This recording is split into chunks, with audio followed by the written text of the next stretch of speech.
Hello, today we are going to be going over break and continue statements in Java. So firstly we'll start off with the break statement. So a break statement is usually inside of a loop. When it is called, it will immediately terminate the loop. So I guess we can give we can get an example. So let's say we have an array. Let's say we have an integer array. So we have an integer array. Let's just do numbers.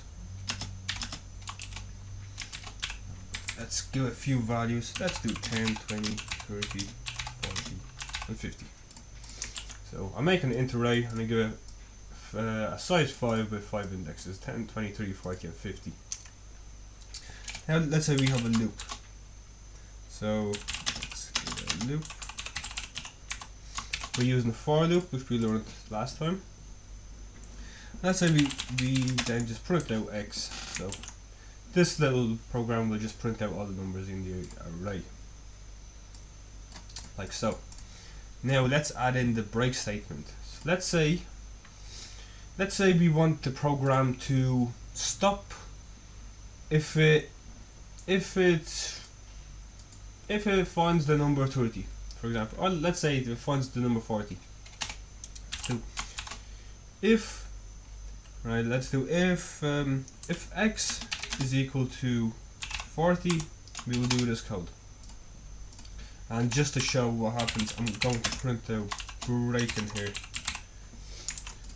So let's put in the break statement. So all it is just break x, and then I will also put in another I'm going to print out another thing in the console after this loop. So let's see what happens here.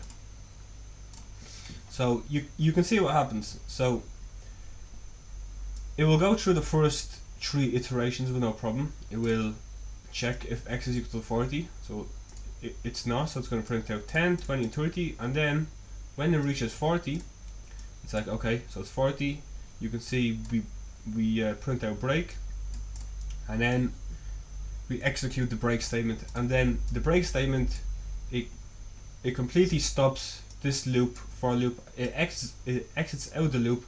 It does not continue to check to do the next iteration of 50.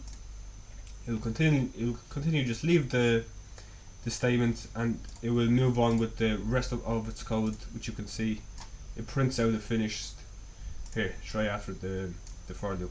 So that's a break statement. Now the continue statement. So the continue statement is similar, but it's not.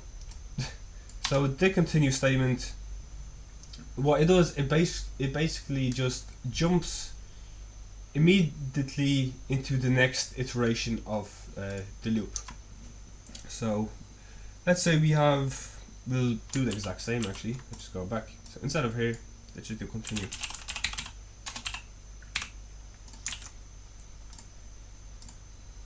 So if we run this is what happens.